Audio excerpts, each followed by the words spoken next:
నమస్తే welcome to Sakshi education this is Ram కేంద్ర ప్రభుత్వ ఉద్యోగాల కోసం సన్నద్ధమవుతున్నటువంటి అభ్యర్థులకు శుభవార్త ఇంటెలిజెన్స్ బ్యూరో నుంచి 362 ఖాళీలకు సంబంధించిన ఒక నోటిఫికేషన్ విడుదలైంది సో ఈ నోటిఫికేషన్ సంబంధించినటువంటి అంటే education qualification age limit selection process మరీ ముఖ్యంగా వీటికి సంబంధించినటువంటి ఎగ్జామినేషన్ ప్యాటర్న్ ఏ విధంగా ఉంటుంది అనే విషయాల గురించి ఈ వీడియోలో పూర్తిగా తెలుసుకునేటువంటి ప్రయత్నం చేద్దాము ముందుగా ఈ వీడియోని చూస్తున్నటువంటి ప్రతి ఒక్కరు కూడా ఈ వీడియోని తప్పకుండా లైక్ చేయండి అలాగే మీరు ఇంకా సాక్షి ఎడ్యుకేషన్ యూట్యూబ్ ఛానల్ని సబ్స్క్రైబ్ చేసుకోకపోతే ఇప్పుడే సబ్స్క్రైబ్ చేసుకోండి అయితే మనకు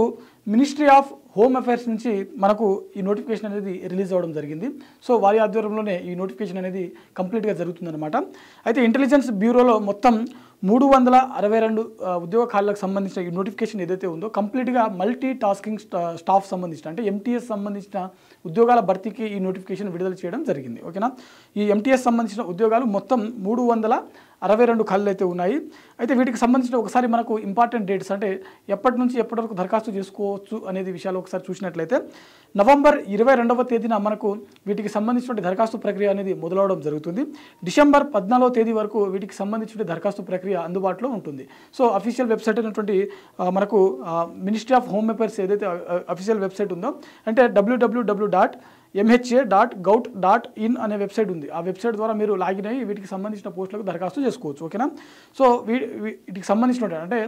ఈ ఇంటెలిజెన్స్ బ్యూరోకి సంబంధించినటువంటి ఉద్యోగాల భర్తీకి సంబంధించిన ప్రతి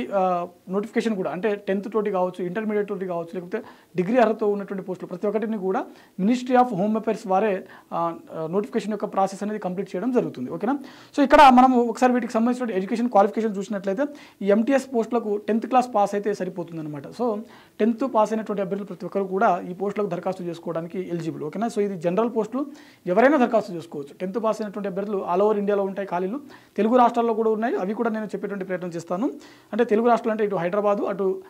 ఆంధ్రప్రదేశ్లో సంబంధించినటువంటి విజయవాడ ఏదైతే ఉందో అక్కడ కూడా మనకు ఖాళీలు ఉన్నాయన్నమాట సో తెలంగాణ ఆంధ్రప్రదేశ్ రెండింటిలోనూ ఖాళీలు ఉన్నాయి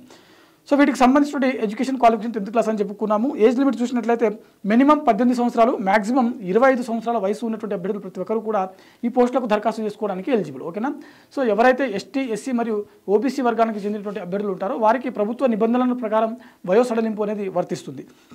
అయితే వీటికి సంబంధించినటువంటి సెలక్షన్ ప్రాసెస్ ఏ విధంగా ఉంటుందని చూసినట్లయితే అభ్యర్థులకు టైర్ 1 ఎగ్జామ్ అనేది కండక్ట్ చేయడం జరుగుతుంది ఇది కంప్లీట్గా ఆబ్జెక్టివ్ టైప్లో ఉంటుంది టైర్ 1 క్వాలిఫై అయినటువంటి అభ్యర్థులకు టైర్ 2 అనేది కండక్ట్ చేయడం జరుగుతుంది ఇది డిస్క్రిప్టివ్ టైప్లో ఉంటుంది ఎవరైతే టైర్ 2 క్వాలిఫై అయినటువంటి అభ్యర్థులు ఉంటారో వారికి కంప్లీట్గా అంటే డిస్క్రిప్టివ్ అయిపోయిన తర్వాత అనమాట ఈ మెరిట్ జాబితా ఆధారంగా డాక్యుమెంట్ వెరిఫికేషన్ నిర్వహించడం జరుగుతుంది డాక్యుమెంట్ వెరిఫికేషన్ కంప్లీట్ అయిపోయిన తర్వాత ఇంటర్వ్యూ అనేది కండక్ట్ చేయడం జరుగుతుంది అంటే డాక్యుమెంట్ వెరిఫికేషన్తో పాటే ఇంటర్వ్యూ అనేది కండక్ట్ చేయడం కూడా జరుగుతుంది అనమాట ఆ తర్వాతనే మెరిట్ జాబితా అనేది రిలీజ్ చేయడం జరుగుతుంది సో ఒకసారి మనము మిగిలిన డీటెయిల్స్ ఒకసారి చూసేటువంటి ప్రయత్నం చేద్దాము సో నవంబర్ 22 నుంచి డిసెంబర్ 14 వరకు దరఖాస్తు చేసుకోవచ్చు అయితే ఒకసారి వేకెన్సీస్ చూసినట్లయితే మనకు ఓవరాల్గా దేశవ్యాప్తంగా 362 ఖాళీలు ఉన్నాయి ఇందులో హైదరాబాద్లో 6 ఖాళీలు అయితే ఉన్నాయి మనకు ఎంటీఎస్లో ఓవరాల్గా దేశవ్యాప్తంగా మనకు 362 ఖాళీలు అయితే ఈ నోటిఫికేషన్ ద్వారా భర్తీ చేస్తున్నారు దీంట్లో హైదరాబాద్లో మాత్రం 6 ఖాళీలు ఉన్నాయి అదేవిధంగా విజయవాడలో మనకు 3 ఖాళీలు అయితే ఈ నోటిఫికేషన్లో మెన్షన్ చేయడం జరిగింది సో విజయవాడలో 3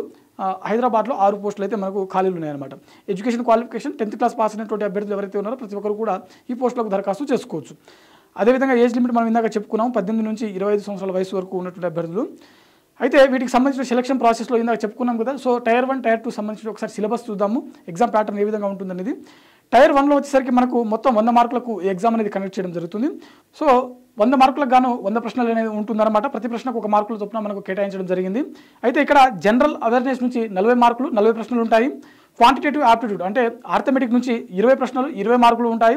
అదేవిధంగా రీజనింగ్ మరియు మెంటల్ అబిలిటీ నుంచి 20 ప్రశ్నలు 20 మార్కులు ఉంటాయి అదేవిధంగా ఇంగ్లీష్ లాంగ్వేజ్ నుంచి 20 ప్రశ్నలు 20 మార్కులు అనేది మనకు ఇక్కడ కేటాయించడం జరిగింది ఓవరాల్గా 100 ప్రశ్నలు ఉంటాయి 100 మార్కులు ఉంటుంది అభ్యర్థులు గమనించవలసినటువంటి విషయం ఏంటంటే నెగిటివ్ మార్కింగ్ విధానం కూడా ఇక్కడ మనకు మెన్షన్ చేయడం జరిగింది 1/4 అనేది ఈ ఎగ్జామ్లో ప్రిలిమినరీ అంటే టైర్ 1లో మనకు 1/4 అనేది నెగిటివ్ మార్కింగ్ విధానం అనేది ఇంప్లిమెంటేషన్ చేస్తారనమాట టైర్ 2 వచ్చేసరికి 50 మార్కులకు ఉంటుంది ఈ డిస్క్రిప్టివ్ టైప్లో ఉంటుంది ఇది కంప్లీట్గా మనకు అభ్యర్థులకు ఇంగ్లీష్ నాలెడ్జ్ ఏ విధంగా ఉంది అని పరీక్షించడం కోసం మాత్రమే ఈ పరీక్ష అనేది కేటాయించడం జరిగింది సో ఇందులో వచ్చేసరికి మనకు మనము అంటే ఇంగ్లీష్ సంబంధించినటువంటి ప్యాసేజ్ రాయాల్సి ఉంటుంది, పారాగ్రాఫ్ సంబంధించినటువంటి కావచ్చు, లేదా ట్రాన్స్లేషన్ సంబంధించినటువంటి కావచ్చు, ఇతర సంబంధించినటువంటి వొకాబులరీ ఏదైతే ఉందో వాటిని పరిశీలించడం కోసం మాత్రమే ఈ ఎగ్జామ్ అనేది కండక్ట్ చేయడం జరుగుతుంది.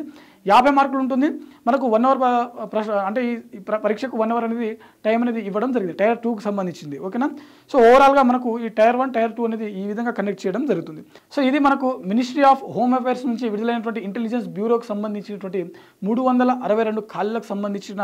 కంప్లీట్ డీటెయిల్స్ అనమాట. సో జనరల్ అవేర్నెస్, వాటితో పాటుగా క్వాంటిటేటివ్ ఆప్టిట్యూడ్ అంటే రీజనింగ్, మెంటల్ అబిలిటీ, అదేవిధంగా ఆర్థమెటిక్ సంబంధించిన సిలబస్ ఏదైతే ఉందో అవన్నీ కూడా మనం ఒకసారి రివిజన్ చేసుకున్నట్లయితే ఇతర అభ్యర్థులతో కంపేర్ చేసుకుంటే ఎగ్జామ్ నాటికి మీరు కొంతవరకు మెరుగయ్యేటువంటి అవకాశం ఉంటుంది. కాబట్టి ఇప్పటి నుంచే వీటికి సంబంధించినటువంటి ప్రిపరేషన్ ప్లాన్ అనేది మొదలుపెట్టేటువంటి ప్రయత్నం చేయండి. దీనివల్ల మీరు కొంతవరకు మార్కులు ఎక్కువ పొందేటువంటి అవకాశం ఉంటుంది. సో ఇది ఇవాల్టి వీడియో. మరిన్ని జాబ్ అప్డేట్స్ కోసం చూస్తూనే ఉండండి Sakshi education. Thanks for watching. Thank you all.